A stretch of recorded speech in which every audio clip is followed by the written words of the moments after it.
kompetisi Liga 1 tapi kamar gantinya di lorong yang berdesak-desakan pakai kipas angin, jadi seperti pertandingan sepak bola antar kampung, Liga Tarkam akhirnya kan begitu. Nah ini yang kemudian kadang bikin miris, ini sebetulnya kita serius nggak sih beresin sepak bola gitu. Bahkan kita ini belum bahas sepak bolanya, belum bahas kualitas sepak bolanya, masih perintilan di luar lapangan sepak bolanya, masih tentang kelengkapannya, dan itu saja kita masih gelagapan.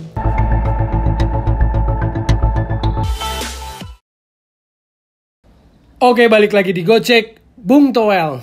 Jadi kadang saya suka bertanya-tanya, kita ini serius nggak sih beresin sepak bola nasional? Kan kemarin heboh soal timnas kita yang sukses lah sampai final. Walaupun belum berhasil jadi juara, masih terjegal oleh Thailand. Masih ada batu sandungan, belum kesampaian mimpi juara Piala AFF-nya. Jadi setelah heboh timnas ke final, terus kemudian semua bicara tentang pentingnya kompetisi dan seterusnya turunannya. Jadi kompetisinya itu menjadi highlight lah, menjadi bahan perbincangan. Karena kalau ingin punya timnas yang bagus harus punya kompetisi yang bagus, atau kompetisinya menjadi sorotan. Tapi baru-baru ini kan lanjutan paruh kedua musim kompetisi Liga 1 yang berlangsung di Bali kan banyak ya cerita-cerita yang memprihatinkan lah. Membuat publik sepak bola mengelus dada soal kamar ganti yang sesak, panas, pakai kipas angin di lorong seperti itu. Kejadiannya di Stadion I Gusti Ngurah Rai Denpasar. Lalu juga ada tenda jumpa pers, yaitu tenda portable jumpa pers yang juga bagian dari keharusan pertandingan sepak bola atau kompetisi profesional dilakukan dalam sebuah tenda portable. Ini kan mendegradasi atau mendowngrade bobot dari kompetisi Liga 1 itu sendiri yang disebut sebagai kompetisi profesional level paling tinggi Indonesia. Jadi kadang kita bingung, kita ini serius nggak sih? Bahkan kita ini belum bahas menukik kepada aspek teknis bobot sepak bola kompetisinya. Justru yang luarannya itu pelaksanaannya, kelengkapan pelaksanaan pertandingan kompetisinya, yang sebetulnya juga manualnya yang mengeluarkan kan PT LIB tuh, itu malah mereka sendiri yang menurut saya sih malah kecolongan atau sembrono ya. Seperti contoh kamar ruang ganti yang di lorong yang protes Persebaya, lalu juga tenda portable untuk jumpa pers. Jadi hal semacam itulah yang masih sifatnya adalah komponen teknis dari pelaksanaan pertandingan atau kompetisi. Disitulah mirisnya. Sekali lagi saya bilang, bahkan kita ini belum menukik bahas ke bobot kualitas aspek sepak bolanya gitu loh. Jadi sangat menyedihkan. Tapi ngomong-ngomong, kalau di Bali ini banyak kekurangan pelaksanaan paruh kedua musim di Bali ini, banyak catatan-catatan yang bikin publik bola mengelus dada. Ya bayangkan saja, sebetulnya kan Bali memang gak pernah disebut bakal jadi venue untuk seri dari putaran kompetisi Liga 1.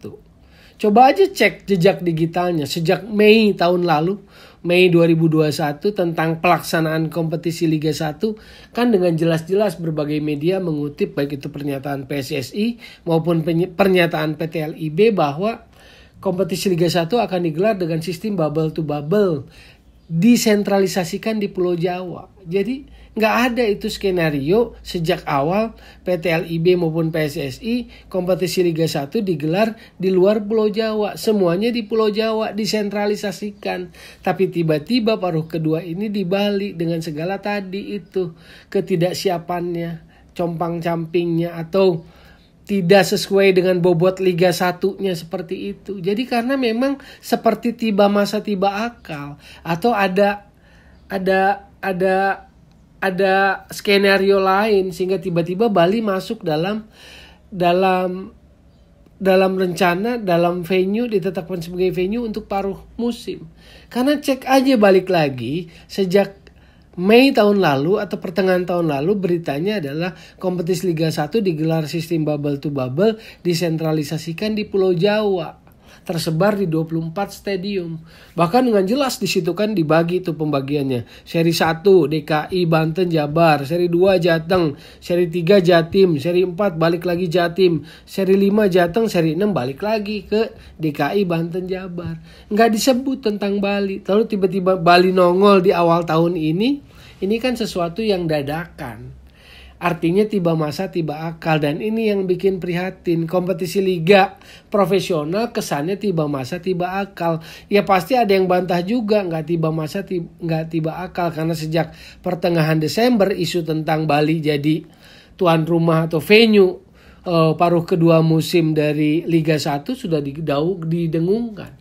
Bahkan yang terlansir di beberapa media online itu jelas-jelas disebutkan Direktur Operasional dari PT LIB Sujarno menyatakan bahwa keempat stadion di Bali sudah diverifikasi dan memenuhi kelayakan, baik kelayakan rumput stadion, kelayakan lampu stadion, dan kelayakan ruang ganti. Ini ada jejak digitalnya, beritanya yang menyatakan tentang itu. Pernyataan dari Direktur Operasional Sujarno bahwa timnya PT LIB berkantor di Bali sudah menurunkan tim verifikasi ke 4 stadion di Bali yang dipakai sebagai venue dan dinyatakan sudah memenuhi kelayakan unsur dari verifikasi tadi, baik rumput lapangan, lampu penerangan stadion maupun kamar ganti. Tapi kenyataannya waktu pertandingan kan yaitu tadi viral akhirnya di medsos. Kompetisi Liga 1 tapi kamar gantinya di lorong yang berdesak-desakan pakai kipas angin, jadi seperti pertandingan sepak bola antar kampung, Liga Tarkam akhirnya kan begitu.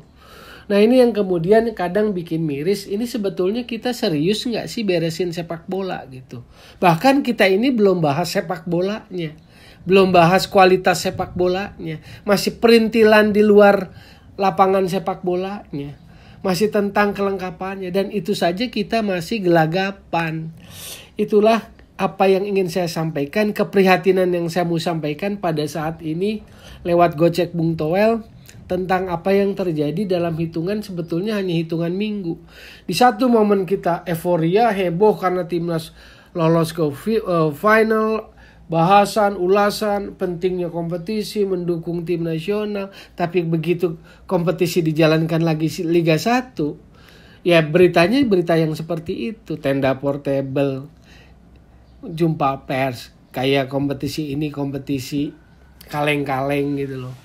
Jadi ya itulah apa yang ingin saya sampaikan, apa yang ingin saya share untuk publik bola, untuk teman-teman Gocek Bung Toel pada kali ini. Sekali lagi saya mengingatkan, jadi solusi bukan polusi sepak bola, dan tetap di Gocek Bung Toel.